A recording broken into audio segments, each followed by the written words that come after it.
Good morning guys. Ang pinapakita ko sa inyo ay bilihan ng mga murang bulad ang tawag nila dito sa Mindanao or daing naman sa atin dyan sa Luzon. Iba't ibang uri ng isda, mga pusit, mga dilis at kung ano-ano pa. Napakamura, mga 50 lang or 50 pesos bawat balot, may 100 pesos din.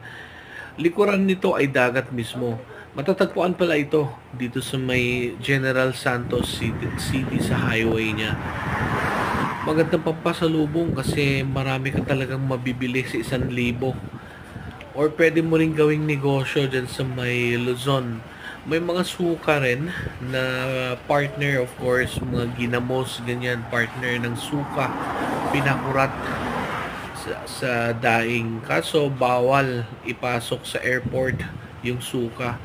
So, huwag kalimutang bisitahin ng Mindanao. Salamat, subscribe.